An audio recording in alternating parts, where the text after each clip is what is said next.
Good morning, good afternoon, and good evening to everyone joining us from around the world. It's an absolute pleasure to welcome you to this very special event, the official launch of What Space Got to Do with It 10 Life Lessons for Personal Growth. My name is Shelley Brunswick, and I'm honored to be your host today as we embark on a journey of discovery, leadership, and transformation. Today, we're not just celebrating a book launch, we're igniting a conversation about courage, growth, and leadership.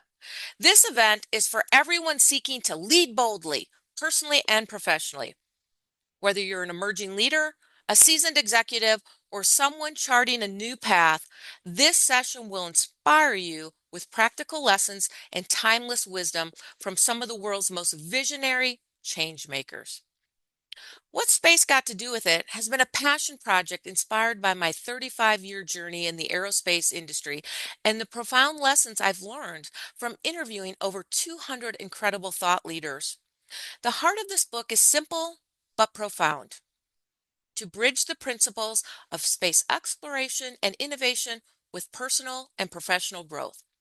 Just as space exploration pushes us to venture beyond the unknown, leadership and personal development require us to step into unfamiliar territory. The lessons you'll hear today are not just theoretical. They're practical, actionable insights to help you grow as a leader, take bold action, and create meaningful change. This event is your launchpad for that journey. Today, you'll have the opportunity to hear directly from four extraordinary change makers featured in the book. These individuals represent diverse industries and unique experiences, but they share one powerful trait. They are leaders who took action when faced with the unknown. They didn't wait for the perfect conditions or the right time. They made bold moves, embraced challenges, and turned obstacles into opportunities for growth. Our speakers will share the lessons they've learned from their journeys, lessons on courage, resilience, and transformation. Their stories are proof that with the right mindset, you can achieve greatness no matter where you start. This event isn't just about listening, it's also about engaging. So I encourage you to take notes, reflect on the insights you hear, and think about how you can apply them to your personal and professional journey. If you're inspired by something a speaker says, I invite you to share it on social media using the hashtag What Space Got to Do with It. We'd love to hear your reflections and your biggest takeaways. This is your opportunity to connect with wisdom that can help you lead boldly, innovate with confidence, and thrive in the face of adversity. If something resonates with you, write it down. If something inspires you, share it. And if something challenges you, lean into it. That's where growth happens. Now, it's time to meet our featured speakers. Each of them brings a unique story of courage, growth, and leadership transformation. Their insights will challenge, inspire, and empower you to lead boldly. I'd like to start with our first speaker, Monique Moreau. Monique is a global technology leader, entrepreneur, and advocate for digital identity and blockchain innovation. Her career journey is a masterclass in stepping outside comfort zones to embrace change and seek new opportunities. Welcome, Monique.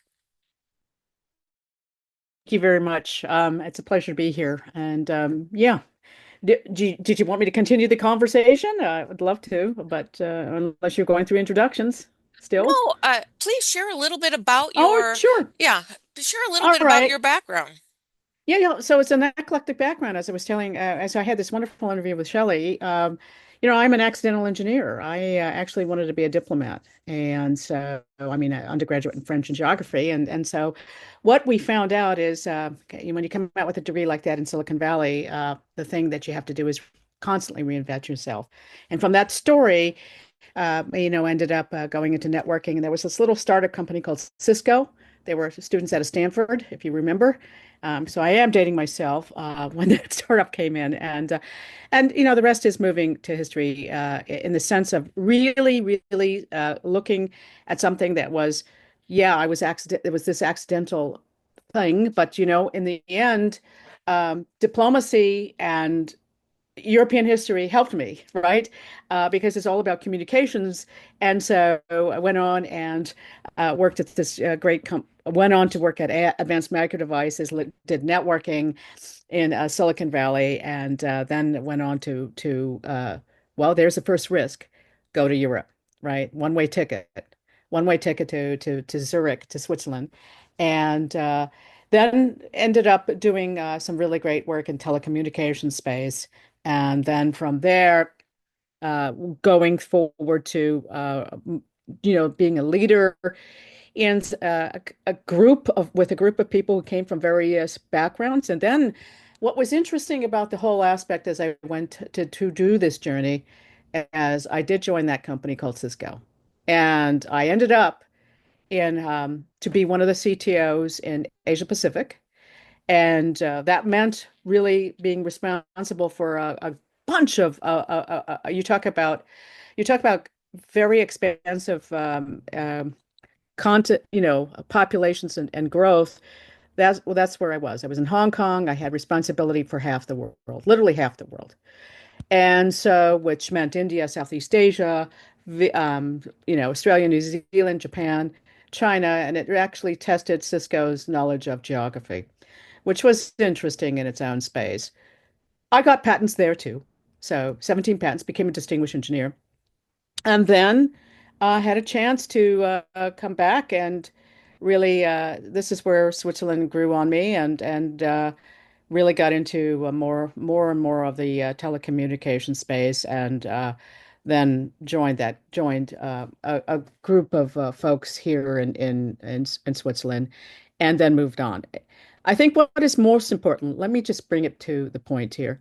There are several things that are very, very important. One is you have to define the script. If I think one of the analogies I was talking to Shelley about was a movie script. If you don't define the script may be defined for you and you may not like it, right? So you have to constantly take these risks. It's not never going to be comfortable. Never comfortable. Never comfortable. By the way, when I joined this company called Cisco, when I finally joined this company called Cisco, um, they tanked right after. And it was they were laying off massively. And it was like, what mistake did I just do? And so but you had to keep going and keep going. So I constantly was learning new things. I constantly did not ask permission to go to another country. I just did it, and with that were wonderful wonderful learnings in themselves. The other thing is I like to understand what I don't know. So I got multiple degrees. And the most recent, multiple degrees actually, and the most recent is the one which is blockchain and digital currency from the University of Nicosia, and I'm a PhD candidate in cyber psychology, because cybersecurity has to be fundamental to whatever we do. Now, what does this have to do with space? It has a lot to do with space in the sense of the risk that you take. I mean, think about it. I mean, there's a lot to discover. There's when we're looking at tokenization of assets, when we're looking at tokenization of things that go into the space area. And leadership is all about taking those risks. Leadership is all about not waiting to be in your comfort zone, but getting out of your comfort zone and also giving back. I absolutely believe in reverse mentoring. And now I have achieved one of the goals that I wanted to achieve, and that is being on a board of directors. And I think, you keep going after that. You keep going after that. But for me, it's always, always the constant learning. And with that, I'm honored to be amongst you all. And most importantly, congratulations, Shelley. But I'm coming out with a book too, called The Humanized Internet. So stay tuned for that. Wonderful. Thank you so much, Monique. It's such a pleasure to have you joining us today. I'd now like to continue on with our next person interviewed in the book, and that's Ku Wang. She is a global leader in space innovation and collaboration. She co-founded the Carmen Project and the Timoshin Fund, supporting cross-industry and cross-cultural space partnership. Ku, thank you for joining us today. Thank you very much, Shirley, and thanks to everyone. I'm really glad to be here today. First of all, congratulations to your new book, and it's really a great honor to be featured in your book because you have been inspiring me a lot. So right now, of course, a little bit introduction about myself. As Shirley already mentioned, my name is Ke Wang, and I am the founding partner of Dimension Fund, which is focusing on the cross-border investment in the space industry. And actually, also very new about the Dimension Fund is that we also have an institute called the Dimension Institute, so which is more focusing on the space education, space training, and space policy, etc., but focusing on the MENA region. And where I have met Shirley, as we also said in the beginning, was also because another space foundation that I co-founded back in 2019. And then after that, I had the great honor that Shirley is joining us every year on our selection board to select 15 global leaders in the space industry with us.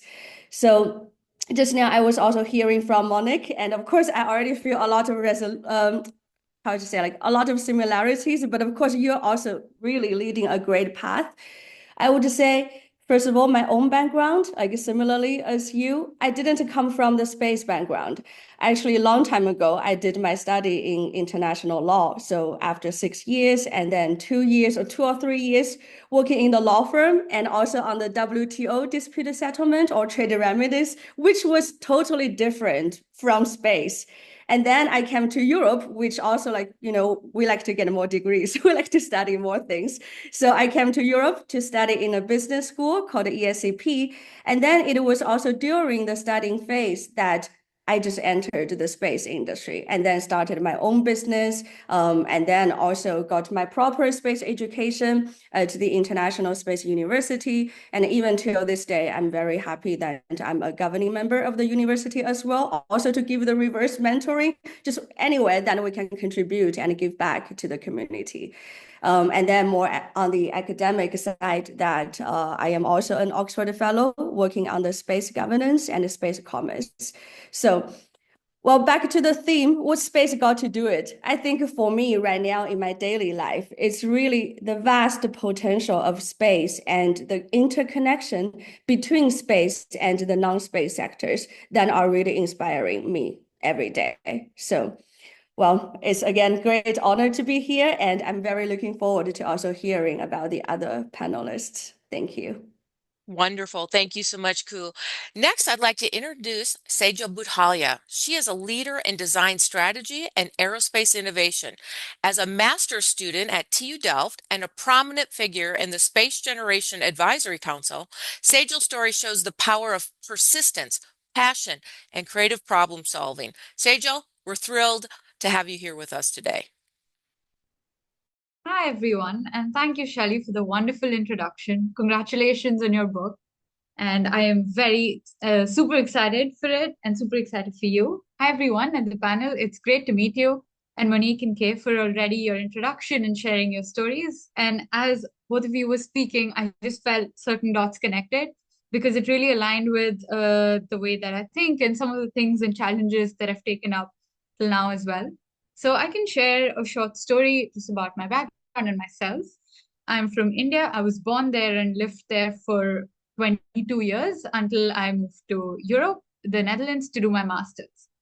And as a child, I loved both the arts and the sciences. And somehow I think as children, we're taught that the arts and sciences have to be two very separate and different things.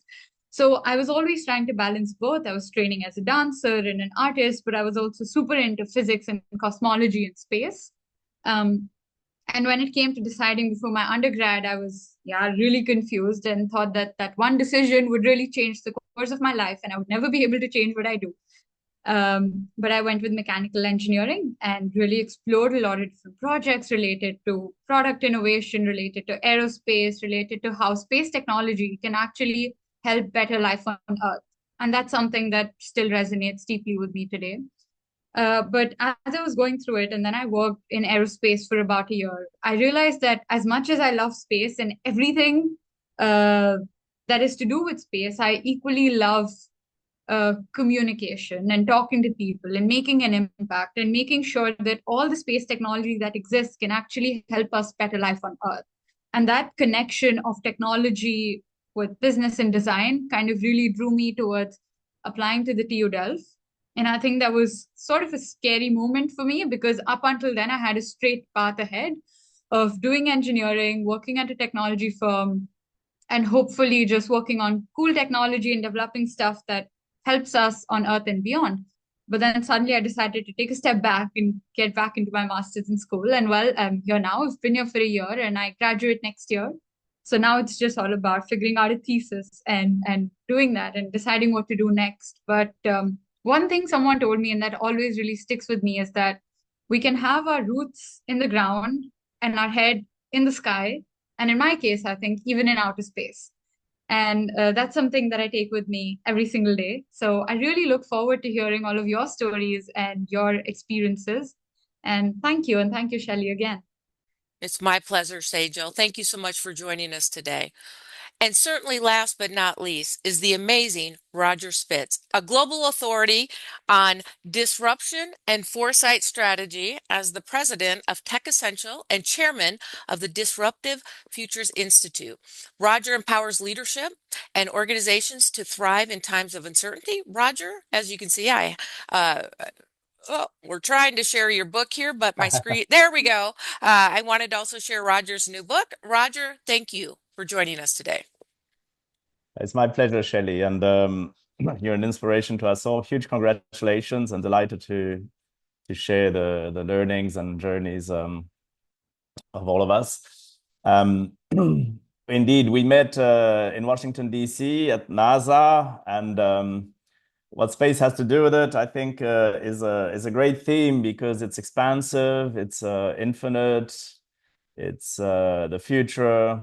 It has many features which connect with our world, and it's uncertain and can be scary, but full of potentiality. In my own journey, I was born in South Africa and lived in quite a few different countries, most of my professional career in London. And I was global head of mergers and acquisitions, covering technology, aerospace, and defense for one of the large banks, advising CEOs, their boards, and investors on their most strategic acquisitions and divestments. And in 2017, I was asked to reinforce our activities in San Francisco. So I became head of tech, mergers and acquisitions, tech M&A in San Francisco, and developed that. And that was in 2017. So a long time ago, but also not so long ago.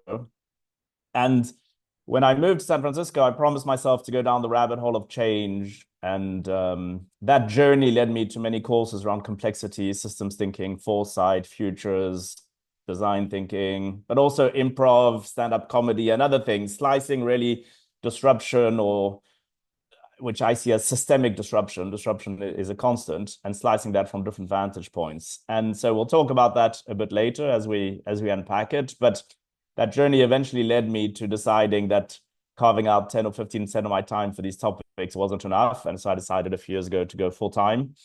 And the primary objective for me is really that umbrella of foresight. And foresight is really considering the indeterminacy of our present, but especially our futures, the multiplicity of our futures, the agency we have in defining the futures. And in addition to appreciating how to investigate the future in a systemic way, how to think longer term, how to think about the next order implications, all of that is to inform decision-making today. And the observation for me, the penny dropped, why I decided to move full time, it's because despite being very exposed to C-suite decision makers, I felt that we were all living on the assumption of a stable, linear, predictable world, and that the cost of making that assumption was increasing.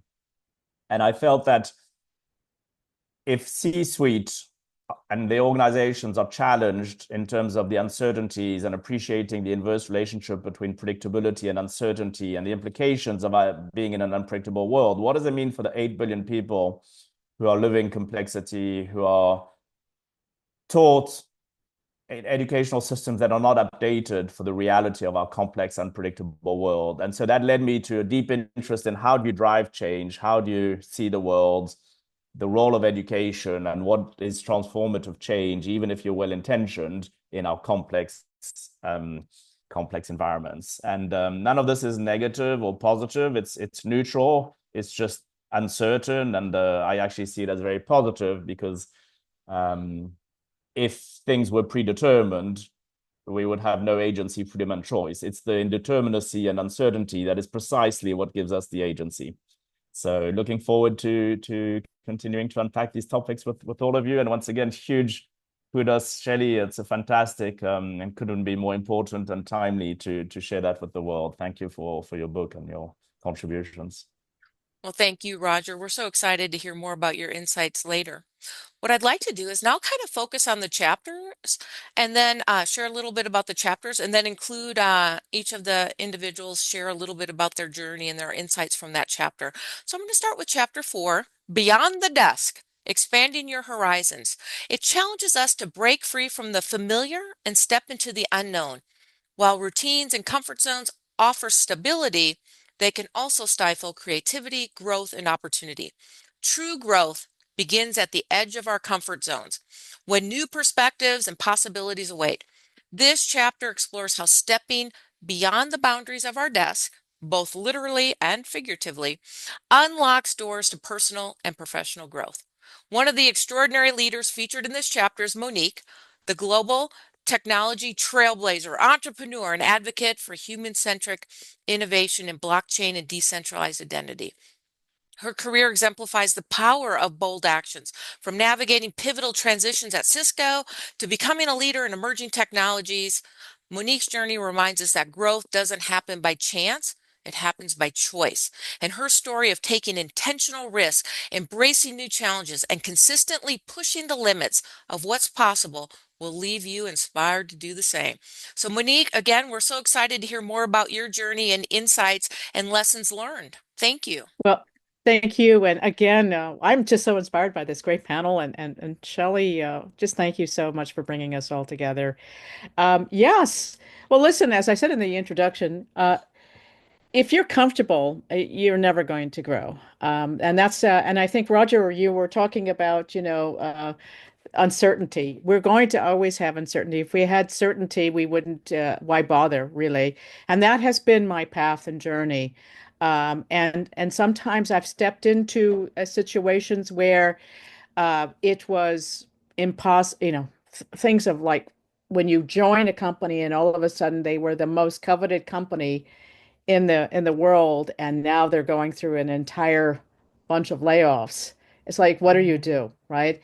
What do you do? And so you start to one of the things that I this happened to me at Cisco when I finally joined that company called Cisco. They were the most coveted, and then all of a sudden, bam! This was the com boom. And you can imagine what it was like when you got out of your comfort zone and you joined that particular company, which, by the way, has continued, to their credit, to reinvent themselves. But then what happens is, to the points that have been already raised about interconnectedness and also networking, that's where you start to throw in your networking and interconnected, opportunities. And so with that, I just had the opportunity to go into a particular group and move on and move on. You constantly doing that. And what we're doing now, I mean, even to this point, you're talking about transformational leadership. You're talking about new leadership. What happens when you have to have things about replacements of your own execs, and what does that look like?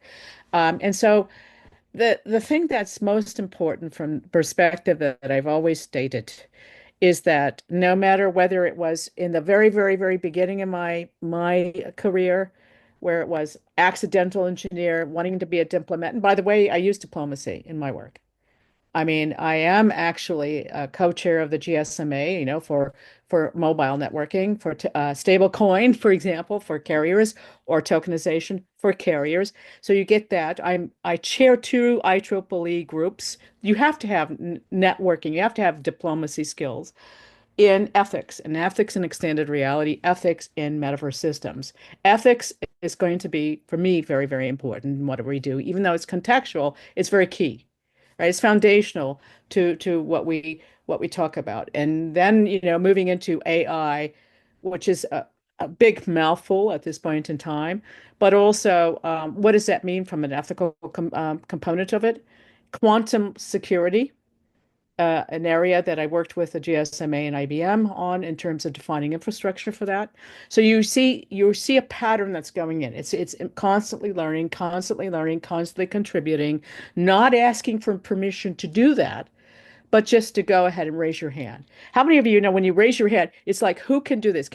You actually just raise your hand. Nobody's going to actually point to call you out necessarily unless you actually step up for it. And that has taken me around the world. I should have said that I came from a military background. My father was retired. He's a retired United States Marine. And so I was born in bases. I mean, I was born in the military base, but I traveled throughout the world. And guess what? I'm a dual citizen and I live in Switzerland and I'm a Swiss and US citizen. And if I could be a space citizen, that would be awesome. That would be awesome. And so I think the interconnectedness, the stepping out, the mo constantly reinventing yourself, not to talk about permission to do so, the learning as foundational, the constant learning, understanding what you don't know, and being able to be humble about it. I think that's kind of a mixed bag, but I think humility actually helps in this process because it makes you approachable and you're approachable. And I have the most greatest of colleagues and friends, no matter what age group they are. I don't care. I think it's one person who's when I looked at it, this one person that I was mentoring, 16 years old, actually had done so much in the world of computer science. She went on to go on to Stanford University boot camp and so on and so forth, and was also a painter, and is also a painter. You know, and the one thing that I told her parents, I said, let her do what she needs to do, right? I mean, this is important, but it's because she put the pressure.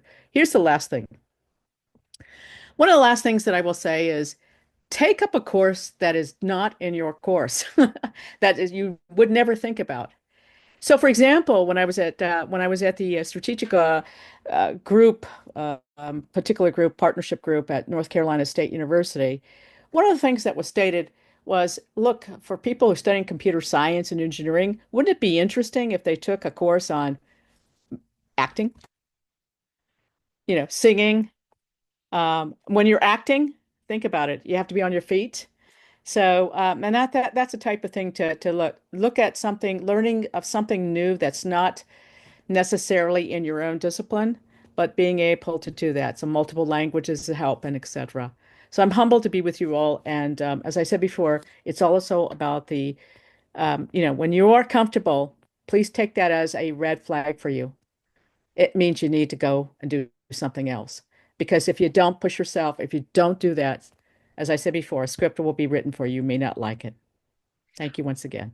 Thank you, Monique. And I know you have another call in a few minutes, but before Mhm. you leave, can you answer one question about how do you see the lessons in this chapter about expanding your horizons? How do you see this tying with the future of leadership, especially for the next generation of leaders? It's for me, what I see is absolutely learning to define your brand. Your brand is something you define. It's not going to be defined for you. And so, what is your brand? For me, it's technology for good. It's ethics around that type of thing. That's the most important in terms of the learning itself. And for emerging leaders, it's going to be more about that. And I think defining your brand, number one. The number two is constantly learning and share what your findings are, right? In terms of blogs or publications or whatever. I think that's another lesson to be captured. And I think number three is take that assignment nobody wanted. Because when you're there and nobody wants this, it's a time for you to shine. It's also a risk. So there are three lessons here, and the chapter that in chapter 4 that I think will be great for leaders and emerging leaders themselves, and it's constant for all of us. Well, thank you, Monique, and we're grateful you Thank could you. join us today. What I'd like to do, Monique showed us how to seize opportunities through bold career shifts. Now, in Ku's story, which is also highlighted in chapter 4, offers a powerful perspective on taking the initiative to build cross-industry collaborations and global partnerships. This chapter emphasizes that growth doesn't happen at our desk. It happens when we step into those new spaces, build new relationships, and take risks on uncharted paths. So Ku's story is a testament to the power of stepping beyond perceived limits and leaning into possibility. Ku's journey reminds us that growth and transformation come when we have the courage to take action in spaces where others have yet to venture. Ku, we're so honored to have you with us today. Would you please share more about your story? Oh, thank you so much, Shelley. And I think also really thank you so much, Monica. I know you also need to leave for another meeting, but I just want to quickly reflect on what you said. I am really inspired by what you said, that no one will call you out until you step out. It's really yourself, and which is also similar as Shirley, you just mentioned about taking actions and taking the risks. So here, I would like to talk about my own stories, hopefully in 5 minutes. So I would like to summarize my stories also in the 3 sub-chapters in the chapter 4, because in my space career, I would say from the very beginning, as I mentioned, I was not from the space industry. I was a law student and then a lawyer and then went to the business school. Nothing had to do with space. And then it was starting from one time when I was still in the business school. And then one day the professor just brought in 3 young guys and he told us, okay, these 3 gentlemen are working in the commercial space industry. And then I was so confused because for me at that time, I didn't even know so much about space, not to mention what is a new term, is called commercial space. But then that was the moment that I just felt, okay, first of all, I was really curious. And then I asked the guys out for coffee and then also asking them, okay, what can I do? Because, I have a different background, but I do see now the potential of the commercial space. So what can we do together? And then it led to already the first investment of my own space career, because at that time, the company, which is also the company right now, I own, besides the other things I do. So it's called a Disruptive Space. So before, they were already organizing the space summits in Europe and bridging the space startups and corporates. And then from the non-space background, I was also asking myself and also everyone the question, so what's missing in the space industry? Because there were so many people who are like me, passionate about space, curious about space. But even at that time for me, I just felt I didn't even have a space engineering background or any relevant education or career background. So how do I enter this? But at that time, also to give myself some confidence and also to learn from the other folks. So the first investment I did was actually I just organized a big gathering in Ibiza, which was not so traditional also for space gathering, because people were asking us, what are you guys doing there? But at that time, it does, it did have a purpose, because I actually invited a lot of the space professionals, plus the entertainment professionals, like festival organizers or producers, because we wanted to find out what are the potential intersection in the 2C business in space, and how do you get more crowd or the mass crowd audience into the space industry. So that was the beginning of my idea of the cross-sector collaboration in space. And then the seed of building something for cross-border was also growing, because I come from China and then worked and started in Europe. So after we did all the summits in Europe, I was also thinking, oh, why don't we do a summit that just connects China and Europe? Because we also collected some feedback and questions from the startups, and then at least they both want to exchange or meet with each other. This is how we also did the summit, and also with a lot of exchanges and potential collaborations, and even also got the support from the then EU ambassador to China. But of course, besides all this more cross-border, or of course, we need to see the geopolitical situation right now also in the industry. But I would say the first chapter of my space career was the growing of the seed for the cross industry and cross border collaborations. And then, which I think it led to the foundation of the Common Project Foundation at the end of 2019, very naturally. Because at that time, when we were also looking at all the countries in the world, and again, what's missing in the space industry, we just had the idea that, oh, why don't we just launch a global space foundation?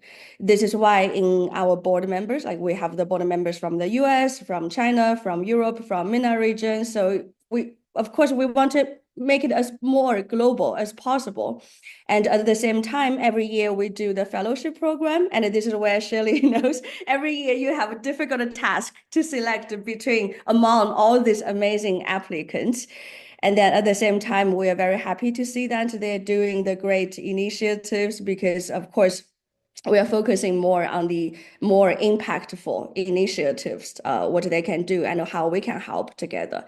And during the phase, what I was focused on was, for example, we have the Common Week, like every year we just bring everyone together for a whole week. And then also the gala dinner for everyone to still meet with each other and to see what's the most updated trends. And then also during the same time, I initiated the Karma Impact Fund because with all the fellows just keeping telling us, actually, you know what, I want to do this and that. I want to do it like beyond my current zone, not physically, but also cross sector. This is why we also give them some support to do their projects. So that was like the chapter 2 of my space career. And then the more you are talking to either your fellows or just all the people you're interacting with, the more, of course, just like the entrepreneurs, you realize there are even more pain points that your DNA of entrepreneur also keep getting awake and awake. So it was actually at the end of 2022 or the beginning of 2023, I just found out that right now, the lack of cross-border investment or the funding for the space startups is still one of the biggest pain points. Because every time when you talk to the space entrepreneurs, because everyone, they really want to realize their technology, they want to realize their business. And especially when we're in the space industry, this should be, if not the only one, but one of the industries that shouldn't have the borders of countries. Because all the entrepreneurs talking about going to the moon, going to the Mars, or even the satellites, they are orbiting around the Earth. They are not orbiting just around one country. I mean, of course, besides the geo one. Okay, let's not get too technical here. But and that was the moment that made me think that, okay, why don't I just do a space fund that is focusing on the cross-border investment. So right now we are already doing several individual cases with investment and local development with selected companies focused in the MENA region. And then during it was also that when you are observing that a new ecosystem is being built in a new region, that's so exciting because that's also the time that you feel actually you can also help with the space training and the talent building in this new region. This is why actually just this year, I'm also very fortunate to launch the Timash Institute with my great partner, Abia Al Saud in Saudi Arabia. So let's see what the next chapter will bring to me. But I would say like right now, the 3 chapters of my space career are really all around the unlocking the unknowns. Because Roger, I like what you mentioned about the unknown and uncertainty. So I think this is really the key for you to do things because you will never know what will happen next, but really take the actions and just do it.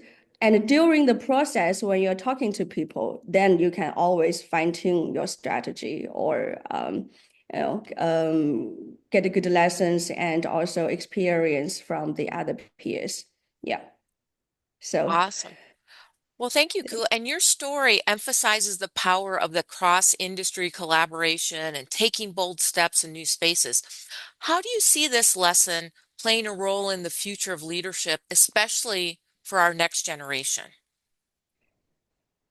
I would say, maybe I can give the example of about the Dementia Institute, because when in my past space career, all the time, like the stakeholders or the people I have dealt with are, of course, from China or like the Western part, but it has never been in the MENA region. But this is a region that is also new to me, was new, but still new to me. But when you are in this new region, and as I mentioned, the ecosystem, the space ecosystem is also being built, that you need to learn about their cultures. You need to learn about the business norms. You need to even learn about their working styles or even working hours. Because, for example, in Saudi Arabia, they work from Sunday to Thursday, but usually we work from Monday to Friday. And Shirley, of course, we both were at the LEAP event in the beginning of the year. So it's very exciting to see how they're developing. And then for the time, at the beginning, when I had the idea of the Dementia Institute, I was also thinking, okay, what kind of partners can I have? And also because I really would love to have a partner that not only clicks with the vision, but also can add the value and even bring more fresh ideas.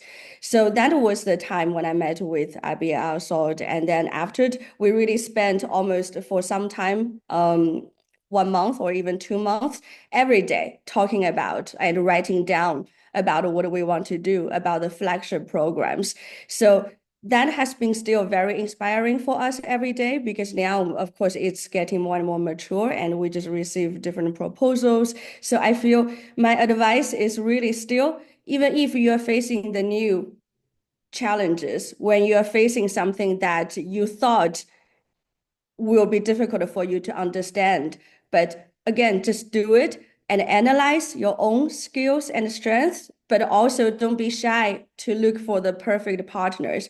I mean, of course, perfect is a relevant word, but again, yeah, that is my advice. Yeah, Awesome. thank you. Thank you. Well, Monique and Ku have shared powerful stories about stepping beyond the desk to create growth and opportunity.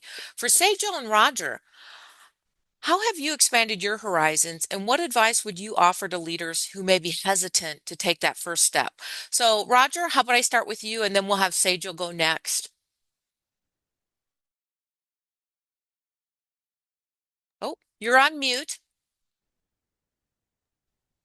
There are a few thoughts here. The first thing is, anybody, whether it's a leader or anybody in the world, is always basically facing deep uncertainty, a non-linear, unpredictable, uncontrollable world. So the reality is that it's just in your mind and the mindset. If you're concerned about taking that step to uncertainty or taking that risk, you're just doing that. It's a mind trick where you believe that you're in a stable, predictable, linear, controllable world, and you're going outside of that. But the reality is that you're constantly in that unpredictable world. And so I would actually say that if you're thinking about that risk you're taking, it means you're probably relying on the assumption of a predictable, certain world, which is an incorrect assumption. So the reality is that we should all the time be cognizant, even if we think we're doing things that are reliable, predictable, comfortable, continuation of what we think we understand, it's based on a false assumption of a predictable world. And not only is it based on a false assumption, but the risk and the cost of relying on that assumption that we're in a sort of predictable, contained environment, the cost of that is increasing. So I would challenge anyone who's not thinking about taking risks or whatever, that the reason for abstaining is really based on a false premise, which is dangerous, of better reliability or what have you. So that would be my first point.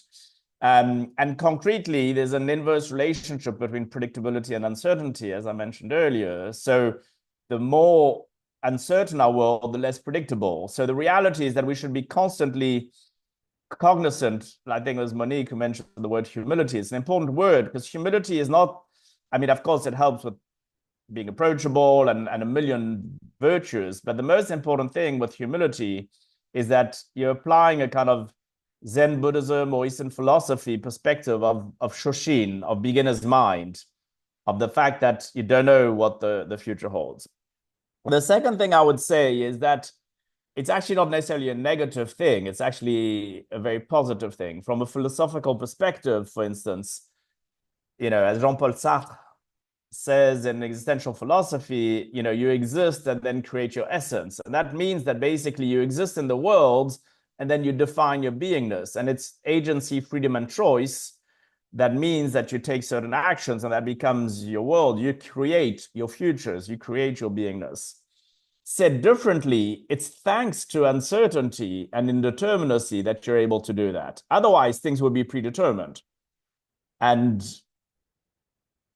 you tell me, but for me, I prefer a world which is indeterminate, that I can create and have agency over, than something that's predetermined. So I think when you're looking at uncertainty, risk, taking decisions and that, the reality is that the assumptions we make, the way we see the world and the world views, will inform the way we prepare for the world and the way we respond to the world and the decisions we make. And I'll pause at that. But those are the sort of two big things. My worry would be for someone who thinks they are not taking any particular decisions which are new or risky or novel, because that would infer certain assumptions they're making about how they see the world, the reality of the world, and the cost of relying on those assumptions is a heavy cost, I think, in today's unpredictable environments. Excellent. Thank you, Roger. Sejal, what advice would you offer to leaders who may be hesitant to take that first step? I think there would be two kind of segments to that advice. And Roger, I really like what you mentioned about the uncertain world and disrupting futures, because from a very academic and scientific perspective, that's an area of interest I really enjoy working with. So like in VUCA worlds, what are the innovation facilitation or ecosystem development techniques that we actually need for organizations? But I think those principles that we apply on constantly readjusting and reevaluating can apply to personal life as well. And I think industries and organizations on a very, very large scale are seeing that the world is uncertain. It is constantly disruptive.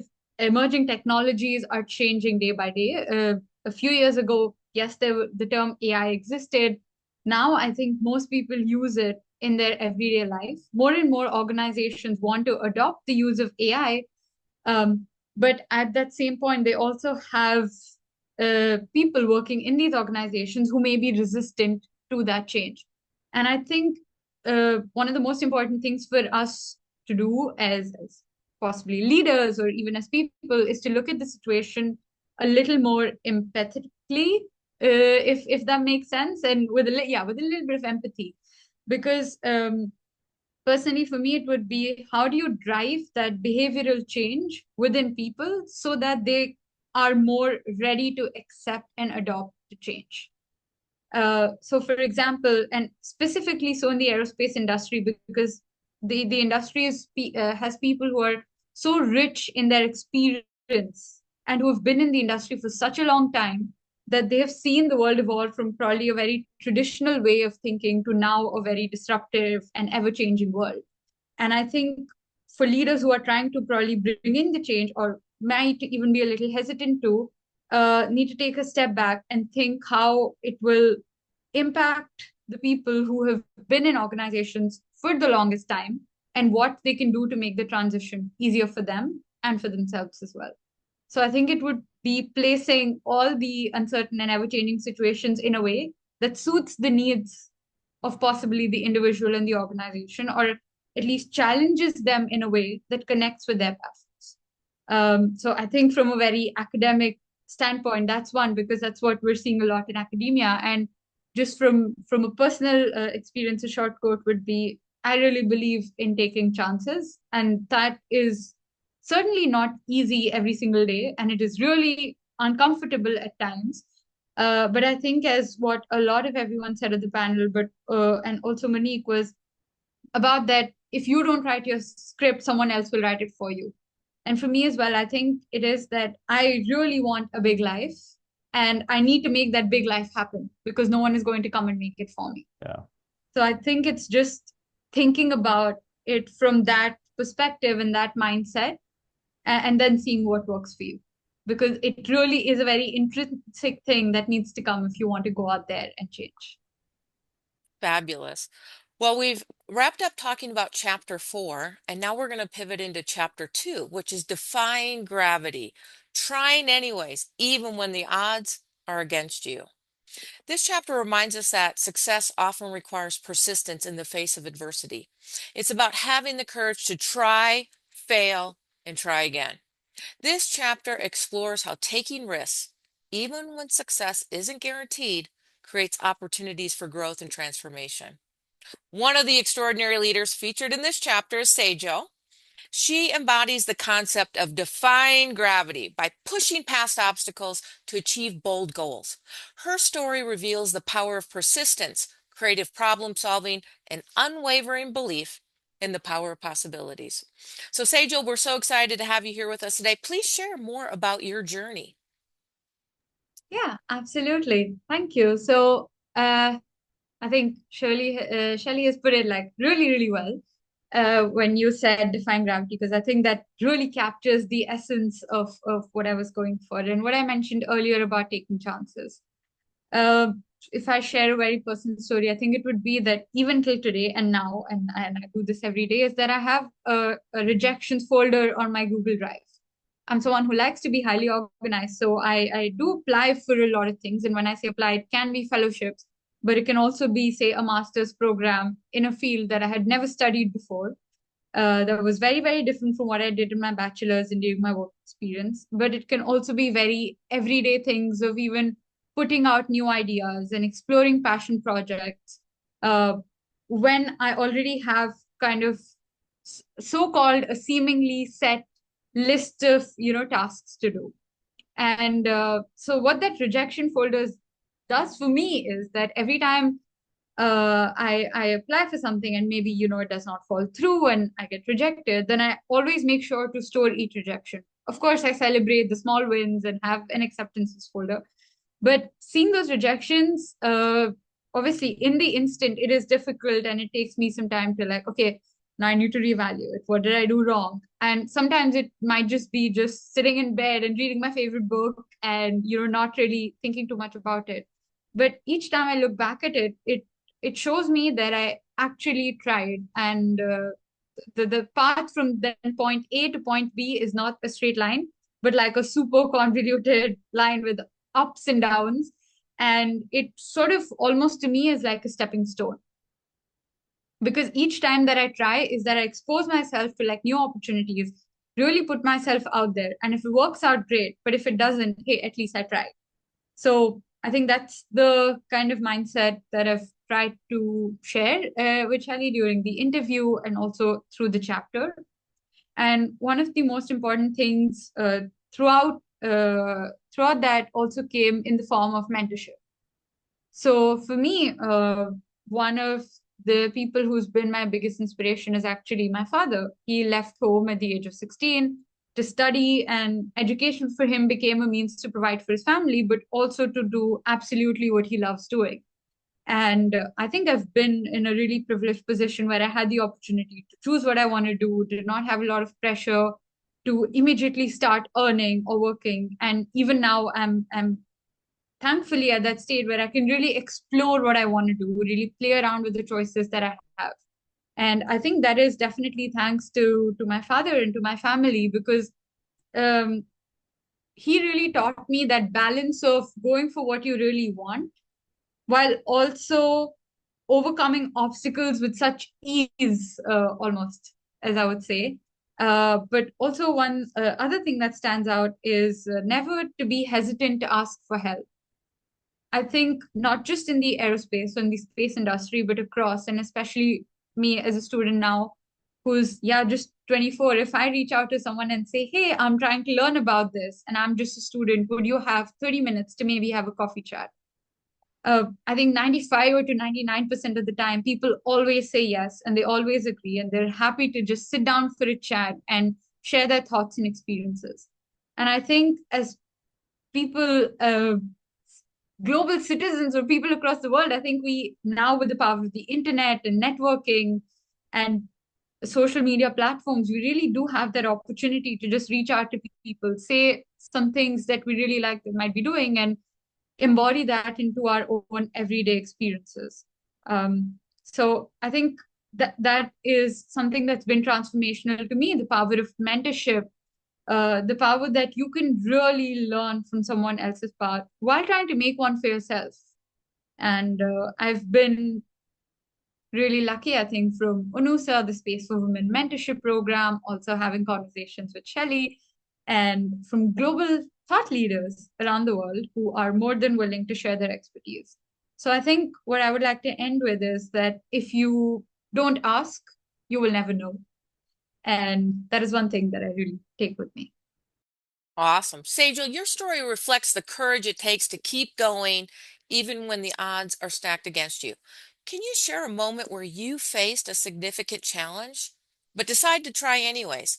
And what helped you push forward, and what lessons do you think others can learn from your experience? Yeah, that's a really great question. So I think one of the biggest challenges, but I think also the uncertain times for me, was when I decided to quit my job and apply for a master's in a field that I hadn't studied. I was really interested in design. The program at TU Delft really intrigued me, but I did not have a portfolio before I applied. I had some projects and patents that I had done through my undergraduate course that I liked, but they weren't directly necessarily connected to design. They were more engineering focused. And I think that was one of the times that was really uncertain for me and very uncomfortable, if I'm being honest, because I think uh, at least for everyone around me now, we see very aspirational videos on, say, social media or just through news outlets, that people have like a very set life and they have it all figured out, that they begin from point A and land in point B, and then you have to go to point C, and then at point D is when you will finally be happy. But somehow it doesn't work like that. And when I decided, okay, now I'm going to quit and I'm going to take this chance of applying, and I may or may not get in, was definitely very scary for me. But what made me decide to do it was the thought of, if not now, when? And also the comfort in knowing that if I try now and it does not work out, I am still living in my home country. There are a lot of companies out there. There are a lot of projects that I personally was working on that I would love to take forward. And having that reassurance, maybe a little bit of the fact that I was young, uh, really helped. And not to say that it has to do something with age, but that's I think how I reassured myself. Um, and well, it did work out, and I eventually got a scholarship as well to study in the university. So I think what it showed me uh, was that it is important to try, but it is also important that you try by authentically being yourself. When I applied for the scholarship application, I really did not have a long sob story. It was a very matter of the fact about why I wanted the scholarship. And that was because I wanted to do the master's and I wanted to make sure that I can do it for myself. Not that I could not get a loan or not that my family wouldn't support me, but just a straight up fact that, hey, this is something I want to do for myself. So I think it was also about being authentically yourself. I was very honest in the application about how I came from an engineering background, did not really have much experience with design, but that I absolutely love talking to people and doing research. And that is something that really helped. And if I can end on like a short personal story, I have my own nonprofit organization as well, which I co-founded, and it's called Project Mesa, where we teach children mainly from underprivileged communities, so who live in orphanages or NGOs, performing arts and specifically dance. And a friend of mine and I just started during the pandemic as a hobby to teach children online. And I'm a dancer, and I was like, okay, this is a great way to give back. And donation does not just have to be limited to, say, monetary or like other kinds of items, but it can be giving back to your passions as well. And I think that is a story that I really told you in my master's, and how I wanted to use the knowledge that I gained from design thinking and strategic design to actually give back to the world and the power of social impact. So I think at the end of the day, while I was really in that uncertain stage of applying and choosing two different things and having all these uh, potential options in front of me, was also about taking a step back and making sure that I stayed true to my long term vision of what I really wanted to do and give back. And I think that's what will help you if you're someone who is trying to take the next step. Just really hold on to the vision that you want for yourself, and maybe it'll guide you. Amazing, Sejal. Thank you so much for sharing your journey. And that highlights chapter 2, defying gravity. And now we're going to pivot into chapter 3, which is embracing the uncharted cosmos, conquering fear of the unknown. It reminds us that while the unknown can be daunting, it is also where our greatest growth occurs. This chapter challenges us to move beyond the fear of uncertainty and instead view it as an opportunity to create, innovate, and shape our own future. Just as space exploration pushes the boundaries of human knowledge, this chapter shows us how embracing uncharted paths can lead to profound transformation. Roger, your story shows us how disruption can be transformative from a threat into an opportunity, and we can all learn from your approach to leading in uncertainty. So, Roger, we look forward to hearing more of your insights and journey with us. And again, highlighting your amazing book that just came out. Thank you so much, Shelley, and for the amazing stories we've just heard. There's a lot of connectivity, ideas that resonate, and building on that. What I was mentioning in the kind of preamble earlier is my own journey started from a very structured, investment banking world. And actually, it was even worse than that in terms of structure, because I started in the UK, one of the paths I did an economics degree, I did a master's in finance, but I also then qualified as a chartered accountant, which in the UK is kind of like the equivalent of an MBA kind of route. But in the spectrum of uncertainty, obviously accountancy is pretty much, not the same spectrum as the deep plunge, right? And then went into banking for many years. And as I mentioned, when I then went in San Francisco, a little bit like Sejal, I promised myself to ignore these false dichotomies of, what subject matter should you be, and to discover different ecosystems and different people and different courses. And I did actually close to a dozen micro learning courses, from literally stand-up comedy and improv to design thinking to complexity and all that. And that led me to that journey where I decided to spend full time founding the Disruptive Futures Institute to help people gain more comfort with uncertainty. And initially, and I like the way you framed it, Shelley, linking uncertainty and what can happen or can't happen, the role you have in shaping things, because thanks to the fact that they're uncertain, but you're linking it to transformation, which is a leap for me, which was gradual, because initially I was thinking, okay, the world is really not comfortable with things that are unpredictable, nonlinear, complex. And in an asymmetric world of both risk and opportunities, the implications are very significant.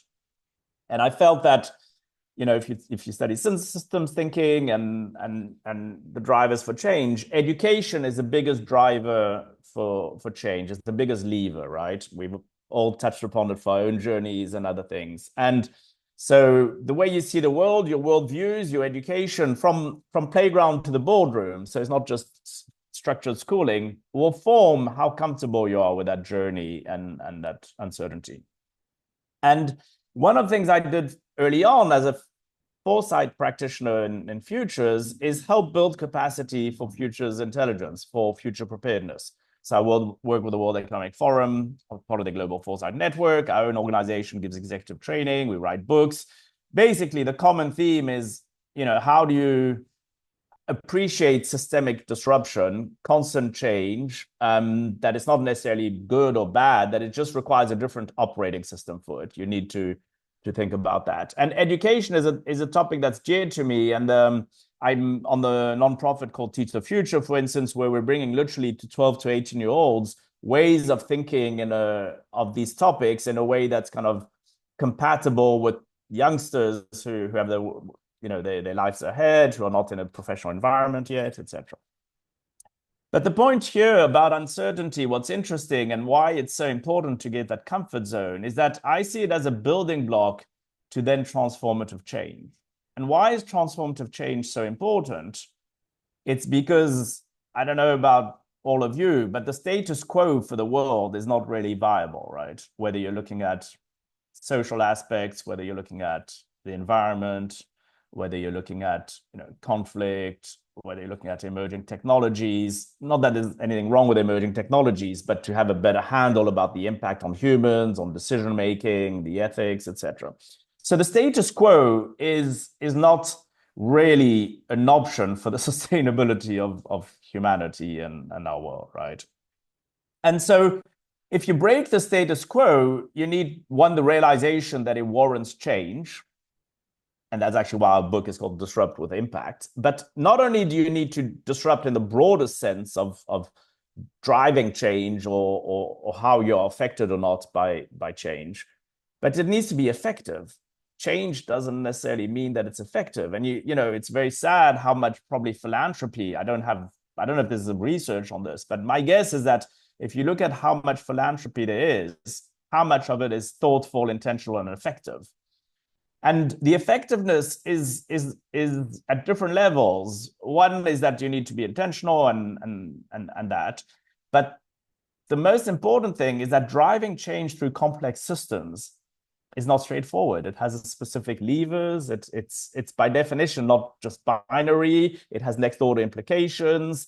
It's operating in a systemic way, etc. And so the biggest thing for my journey, and this is why I like the way you framed the book and the chapter, is that leap from uncertainty and being future prepared and resilient should lead you to driving transformational change. And I'll just wrap up with an example of the work we're doing, which I think illustrates this. And it's a company in Brazil on which I'm, full disclosure, on the board, and I'm one of the advisors.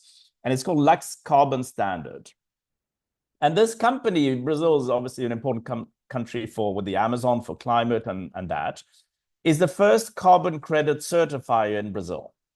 And they've been attending some of my talks and read some of my work. For some reason, I have a very significant presence and an interest from Brazil. And they asked me to start thinking about this in the sense of they didn't want just higher integrity protocols for their certification in Brazil with more transparency and democratized and that. They also wanted to transform the voluntary carbon markets, because effectively, if you're just using it as an offset and it's not effective, it's not really helping with the energy transition. You might make money or create value for the shareholders, but it's not necessarily effective. And so it's a very tricky area. Today, carbon offset is in disrepute, it's illiquid, people don't have trust in it and the underlying value of the assets. Many of the projects are kind of either fraudulent or misleading. There's no monitoring as to what happens afterwards. And so effectively, you have a big market because the regulation will lead to a requirement. There will be a gap as to what can be done for the energy transition in terms of production facilities and that. It's not in a short number of years that suddenly the world will achieve the regulatory targets that are required simply by redoing all the factories and everything. That's unfortunately not going to happen. So there will be a gap where carbon offsets are required, but we absolutely need them to be effective, because if not, it's just a fudge. And so long story short, we spent 2 years working with this company, not only in terms of improving its own protocols and higher integrity carbon certification, but to change the markets. That requires education. We have an executive program around sustainability, sustainable futures and decarbonization strategies. Policy, it affects incentive structures, governance structures. And long story short, last week, Brazil actually voted one of the strictest regulations in terms of integrity and monitoring for carbon markets more broadly. And a lot of that was based on the work we've been doing with Lux Carbon Standard. In other words, Brazil saw the opportunity, given the importance of the Amazon, what it's doing, COP30s in Brazil, etc., of going above just the best practice or the lip service, which some of the sector is playing, and to bring a higher integrity carbon certification to make the carbon offsets effective. And this is where you're kind of bringing every aspect of complexity and uncertainty linked to driving, how do you drive transformative change across systems, and what are the levers for change across the different levers we had. And effectively, this is very much thinking about business systems as business models as a system, thinking that there's no such thing as a specific company or specific organization. You need to change and transform the sector, and what are the levers for that. And so anyway, I just thought I would share that, because for me, the fundamental aspect of what you're talking about, and just to play with the what space got to do with it, actually there is stuff to do with space in what we're doing, because you're monitoring with satellites what might happen to the projects, to the land. This is democratized, so it's benefiting landowners as well, and indigenous populations for Brazil. And it's kind of rebalancing things, and actually space has to do a lot with it. But putting that kind of aside, why is it so important? It's because the status quo doesn't work in our world. We need to drive change. The change, whether we like it or not, will be imposed on us, and also there's a lot of opportunity for us to drive some of the change. All of that will be in a context of the world, which is what it is. It's simply unpredictable. And therefore, I think what's important for me, the takeaways of this particular chapter and your work, and the intersections with our work, Shelley, and all of us, is we need new operating systems for making sense and making decisions in uncertain environments. And that needs to inform decisions which are not only allowing us to adapt, but allowing us to drive the change and to thrive on it as individuals, as organizations, as society, as humanity. And all of this is very connected. So I'll kind of close for now, and just thank you once again for bringing this work, because I think we all need different tools and operating systems in at the crossroads where we're all at. Well, wonderful, Roger. I do want to ask, what advice would you give to others facing uncharted territories in their own leadership journey? What advice do you have for them? I think the first element is, and I think this resonates with pretty much everything that's been said over the past hour or so, which makes sense, which is, it's not only is it okay, but it's a prerequisite. If you're not facing that, you're basically maybe not aware of the environment you're in, and the need to make sense and make decisions in a different way in that environment. I think the second element is to embrace it. I think all of you, from Kate, Sejal, and Monique, and of course, Shelley, you're driving this with your book and work. It's small steps and exposure that get you down that rabbit hole, right? You initially take on a project which maybe no one wants, or which you hadn't thought about. You're studying and forcing yourself to be exposed to ecosystems which aren't your everyday. Because when you plant these seeds, they connect in ways that you don't expect. And that's the virtue and the positive aspect of uncertainty. It's a good thing, because that leads to ideas, that leads to optionality, that leads to diverse perspectives. And the diversity, there's of course a societal and a HR aspect of diversity, which is important. But there's also a point of substance, which is, not that that isn't substance, but what I mean is there's a point whereby you need broad perspectives and diverse perspectives, however you define those, simply because in a complex, unpredictable world, playbooks don't work.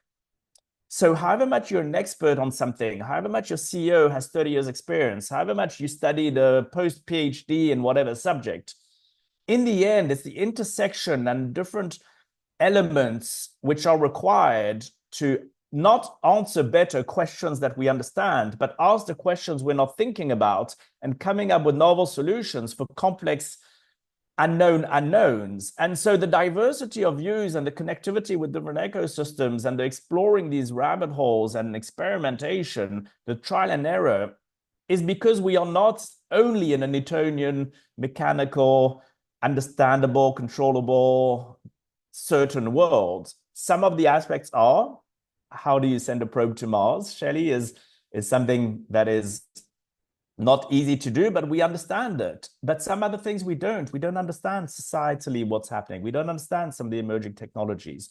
We don't understand fully what might, I mean, we know certain things, of course, to do with climate, what's causing it, and certain remedies. But with the time frame we have, with the habits the world has, how do you shift that in energy transition a few years in a way that's effective to save the world? And that these are not things we're looking for better answers. We're looking for new ways of seeing things. And so that exposure to novelty, to trial and error, is essential to have those diverse perspectives to solve complex problems, to help our world evolve.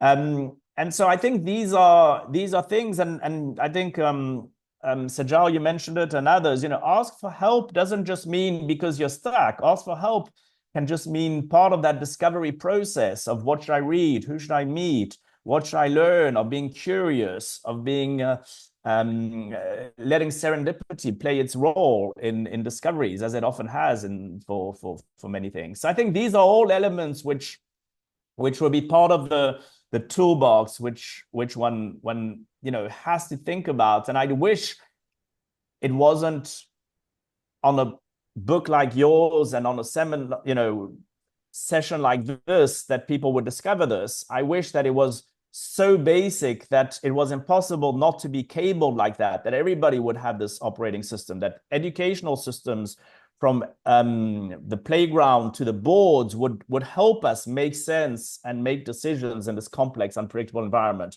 But the reality is that our systems, educational structures, and incentives have not updated for our reality of the world. So in that sense, what you're doing is very precious and important. And so these are elements of advice I would give, but hopefully at some point the world will understand we need to update more than so that this is second nature for absolutely everyone in the context we're in. Well, thank you, Roger, so much. What I do want to do is ask Sejal and Ku for your thoughts. How do you see the lessons in this chapter on uncertainty playing a role in the future of leadership, especially for the next generation? Sejal, do you want to go first? And then Ku, you want to follow up? Of course. Thank you for the question. I think I completely agree with Roger. To what you mentioned about asking for help, not just when you're stuck, but also about what to read and what to do and how to embrace, I think, challenges going forward. So I think that would actually be my advice. What Roger really said about how uncertainty is not something that's another thing to, like check off the list or something that we can just skip ahead of, and but something that is going to be a prerequisite, but also something that's constantly happening around us. And if we embrace it, and if we embrace it in the right way, then for the next generation of leaders specifically, it can be immensely helpful in how the organizations or products or even industries of tomorrow look and feature, and the kind of diverse needs that they might be able to accommodate. Because I think in thinking in extremes and thinking in VUCA worlds and about vulnerable populations is when we really try to come up with the most innovative solutions. And I think, and connecting that back, in fact, to the book and to space, space was one of the first most hostile and extreme environments that humankind actually started designing for. If you've watched Apollo 13 and how you really need to just, and not, I don't mean the movie, but even read about what actually happened on Apollo 13, just if you're ever in that really extreme, challenging, uncertain situation, you really need to think on your feet. You really need to think outside the box. And if we are regularly preparing ourselves by putting ourselves in these situations, then I think not just in terms of innovation, but personal growth, the growth is just going to be, maybe the sky's the limit, or even, in that case, outer space. Awesome, Sejal. Thank you. Well, Ku, I'm going to give you the last word on this thought for this chapter. Well, I'm going to start with sky is not the limit. Just quickly on that, but of course we are talking about space. Yeah, jokes aside, I think for me, because just now I think from this chapter, for me the two keywords are unknown and uncertainty. But what I would like to summarize from my perspective is that unknown doesn't necessarily means mysterious. And uncertainty doesn't necessarily mean doubt or unpredictability, because the beauty of unknown is that it can provide the potentials of innovation and the possibilities of exploration.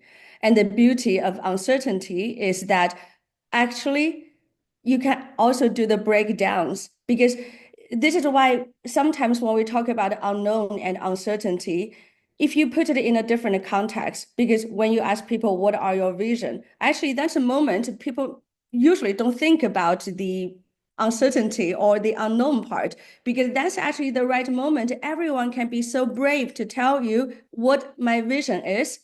But then in what kind of context, I mean, in my perspective, when people start to feel start to be scared of the unknown and uncertainty is when you are asking them on the actions.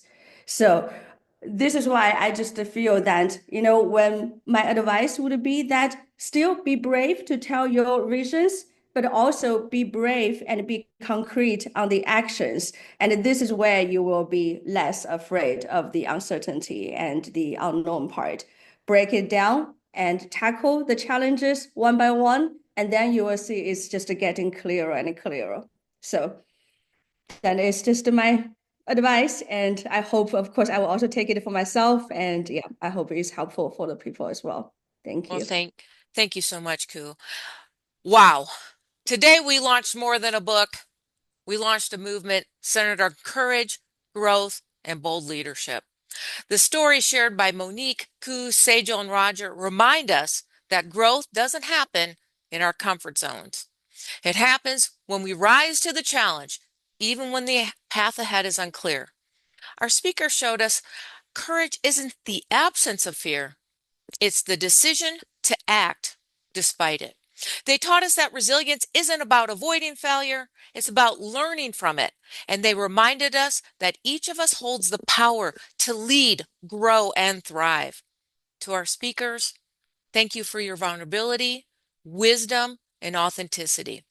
Your stories are a powerful reminder that leadership isn't something we wait for, it's something we choose. Before we close, let's lock in a few key takeaways from today's discussion. These are your guiding principles for bold leadership. Defy gravity. As Sejal taught us, when the odds feel impossible, that's your sign to keep going. Progress happens when you have the courage to try anyways. Embrace the unknown. As Roger reminded us, the unknown isn't something to fear. It's a space for growth.